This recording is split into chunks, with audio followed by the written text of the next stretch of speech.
Math 1314, Tyler Junior College, Section 4.1, Exponential Functions. Graphing exponential functions, Part 1. I'm anticipating at least 3 parts to this topic. We could probably do it in 2 or even 1 video, but I want to try to keep the videos relatively short.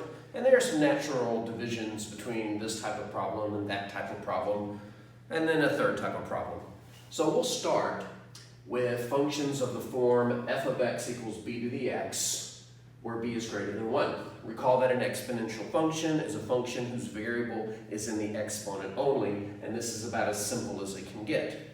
Also, you'll notice that I've got the exponent rules from the previous video listed on the left, and we'll be using some of those as we graph this. I've also got a coordinate plane set up. I don't have the marks numbered, but they're all in increments of 1. So 1, 2, 3, 4, 1, 2, 3, 4, -1, -2, etc., etc. All right, we're going to graph this the old-fashioned way. This is standard problem-solving protocol. If you don't know how to do something, then you connect it to something that you do know how to do. In this case, we don't know how to graph this particular function, but we have a graphing strategy that we've seen multiple times before in earlier video series, namely what I call old-fashioned graphing technique, where you crank out a set of ordered pairs and connect them. And to create those ordered pairs, you just generate some inputs for your function, some x values, put them into the function and see what y values come out of the function, creating your ordered pairs, which can help us locate the graph. We're just going to use a standard set of x values from 3 to -3. Will this get the job done? You never know in advance. I happen to know that they will, but if you're not sure, it's a good leaping off point, and then you can pick extra values to substitute into your function as you feel are necessary. All right, so let's get down to it and see what happens. Let's start with 3. Some of these are going to be pretty straightforward. For example, if we want to substitute 3 into the function and find f of 3, then we would simply replace the x with a 3 and get 2 to the 3rd power, which you probably know is 8, but just as a reminder to evaluate an exponent that's a positive whole number, that's redundant, a positive integer, you just multiply the base this many times, 2 times 2 times 2, which at first glance looks like 6, but it's not because we're not adding. 2 times 2 is 4, times another 2 is 8. So we end up getting 8 for f of 3.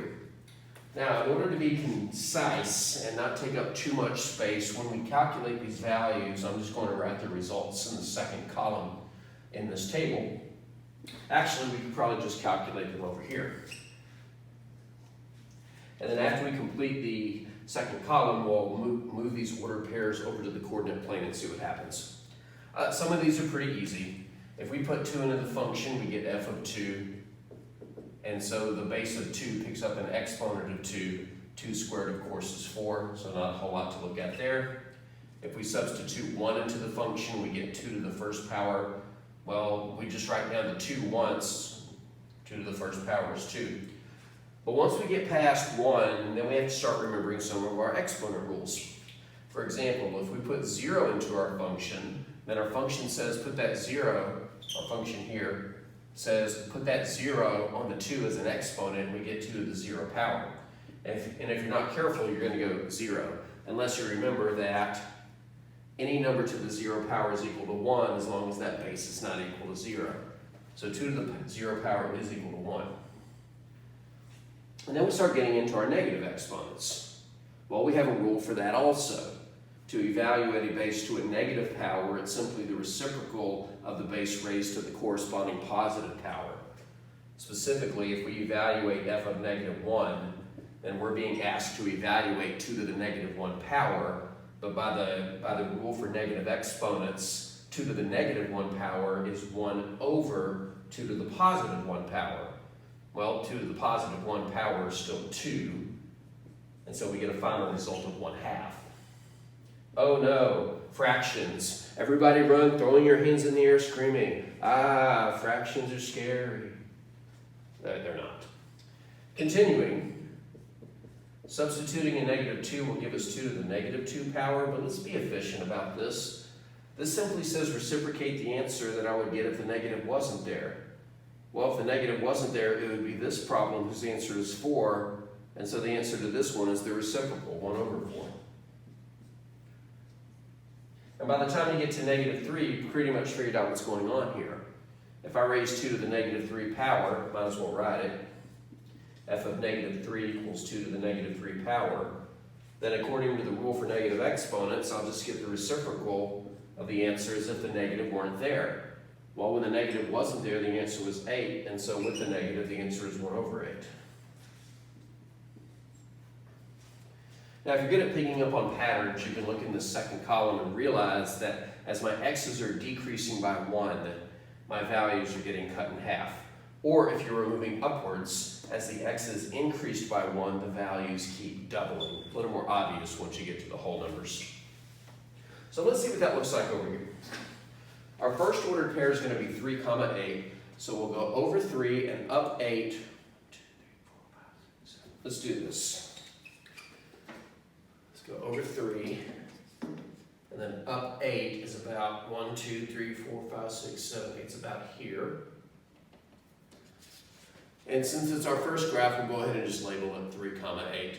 There's always a slight problem in labeling a point in anticipation of drawing a graph. You don't know if you're going to put the ordered pair exactly where the graph's going to go through. I kind of already know what this is going to look like, so that's a good location for it. Our next ordered pair is 2, 4, over 2. Up 4 is about here. And then our next point is over 1, 2. Over 1, 2. And again, if you're good at picking up on patterns, what you'll recognize is as our x decreases by 1, our y values are getting cut in half. So it kind of makes sense that as we move to the left 1, it's going to be half as high as it used to, and put us at 0, 1, exactly where it said it was going to put us. But when you start getting into fractions, then you kind of have to just estimate it a little bit. For example, our fifth ordered pair will be -1, 1 half, which is back 1 but only up a half. I'm going to write that ordered pair above it. And as we go back to -2, we're only up a quarter, which is just half as high as it used to be. And then when we go back to -3, we're only up 1/8, which is half as high as it used to be previously. -3, 1/8. And if you'll notice, these points are kind of forming this curve, although you might start thinking, is it going to act like a parabola and turn around?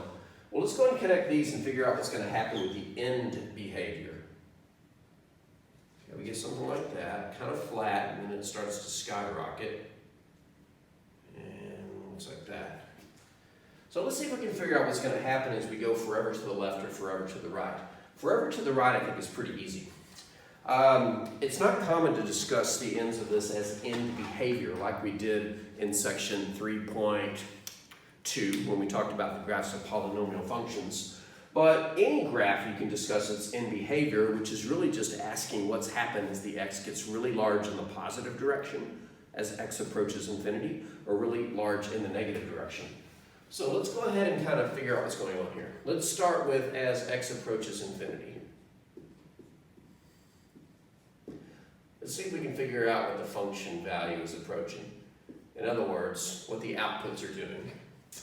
Well, it's pretty easy to figure out. Every time we raise the x by 1, we're multiplying by an extra 2.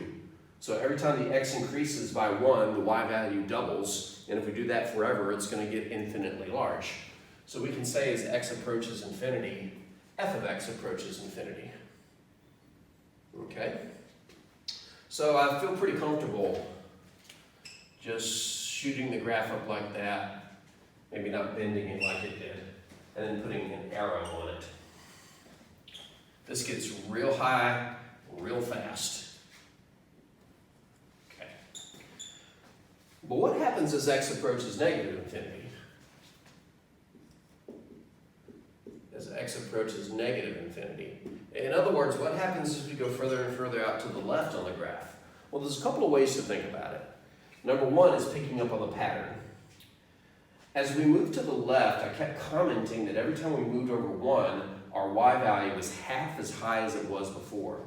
So without calculating, we can kind of go backwards and cut the height of the point in half.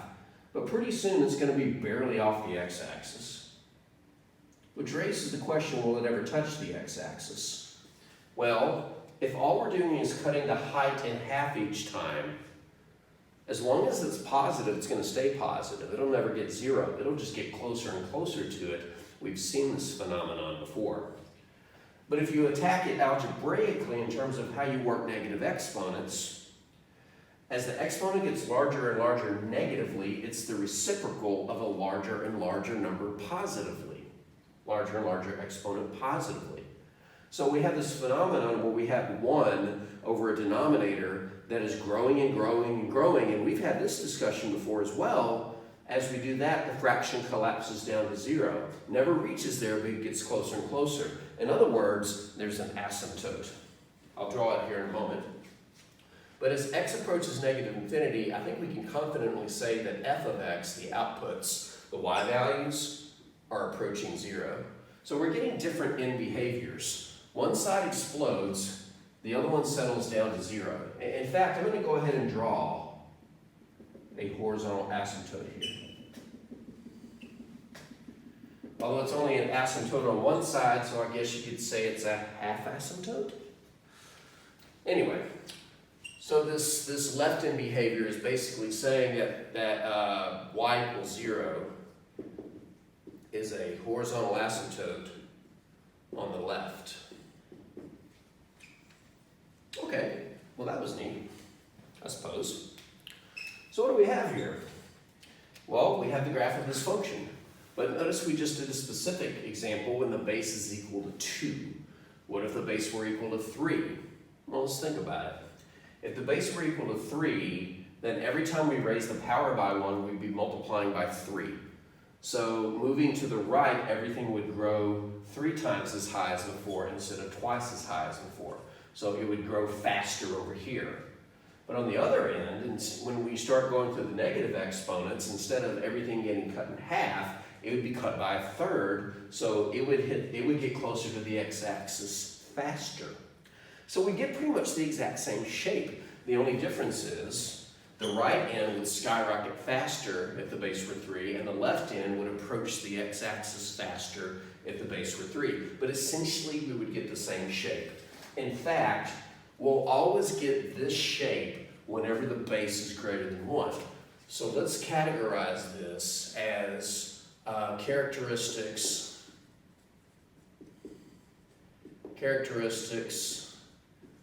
of f of x equals b to the x when b is greater than 1.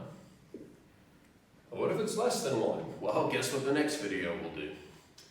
Alright, so we know that as we go to the right, the graph explodes, as indicated by this statement. As x approaches infinity, so does the output. As the input approaches negative infinity, we go forever to the left, then the outputs are getting closer and closer to 0 without ever getting there, meaning that there's a horizontal asymptote of y equals 0 on the left. Well, what else can we say about this graph? There's actually quite a few things. If you think about the types of graphs that we've seen before, lines, parabolas, polynomial functions, rational functions, there are other characteristics that we looked at in general, such as intercepts. So let's start by talking about x-intercepts. Well, in order to have an x-intercept, it would have to intersect the x-axis, which it doesn't, because on the right side it goes up forever, and on the left side it gets closer asymptotically. So there are none. That's like saying there's nothing you can put into this function to get out 0. As far as the y-intercepts, well, being a function, it can only have one y-intercept. If it had 2, it would violate the vertical line test. But the y-intercept is at 0, 1, which makes perfect sense, because if the x represents the exponent and the exponent is 0, then anything to the 0 power is 1 as long as the base isn't 0. But if its base is greater than 1, then it can't be 0. So we have a y-intercept. We can also say that this graph is increasing. It's increasing on its entire domain. In fact, we haven't talked about domain and range yet. We'll do that in just a second. But going back to section 2.2, I believe it was, this graph is increasing because as the x values get larger, so do the y values. And it's always increasing. Well, what does that mean about the horizontal line test? Whoa. And that comes back from 2.7, where we talked about inverse functions. This passes the horizontal line test, which means that this graph, this function has an inverse. That's foreshadowing. What else can we say about this? Oh, well, let's talk about domain and range. Well, the domain is all real numbers, negative infinity to infinity, because I can put any number for the exponent I want. But the range is not all real numbers. In fact, we can pluck the range off of this graph by asking how far down and how far up it goes. The up is easy. This graph goes up forever, clearly. It goes up to infinity. But where does the range begin? At 0? Well, it's never equal to 0, but it can get as close to 0 as it wants. So the range actually does begin at 0, but because it doesn't include it, there's a parentheses opening the range of this function. Parentheses 0, comma infinity does not include the number 0, but it includes everything greater than 0. There's a couple more things I'd like to put on here, and these are specific to an exponential function. I would like to introduce something called the base point. The base point is the point on the graph that preserves the value of the base. And that point would be here. And it makes sense because we put 1 into the function. If you put 1 into the function, then 1 becomes the power on the base, but that's the exponent that doesn't change the value of the base. In other words, 2 to the first power is 2, so the base is preserved as the output. So we're going to call this point the base point, but generically it would be 1 comma the base. And for reasons which would become a little more evident in the next video, we're also going to talk about something called the reciprocal base point. Now, I'll admit that these last two things are my own doing. These aren't standard things in talking about exponential functions, but with the things that we're going to do with them, it's going to be some convenient points to keep up with. The reciprocal base point is -1 comma 1 over b. Because as an exponent, -1 would return the reciprocal. B to the -1, it says it right here practically. B to the -1 power equals 1 over b to the positive 1 power. Well, which would just be 1 over b.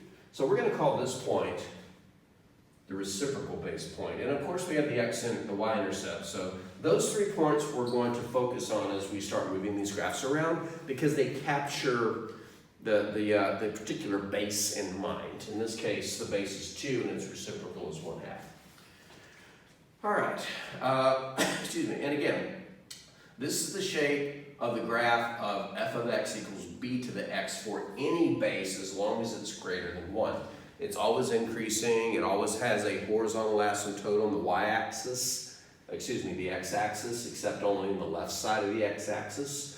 There's never any x-intercepts on this graph, but it does have a y-intercept at 0, 1. It's always increasing. Its domain is all real numbers. Its range is all positive real numbers. The base point is 1 comma b, and the reciprocal base point is -1 comma b. And it doesn't matter what the base is as long as it's greater than 1.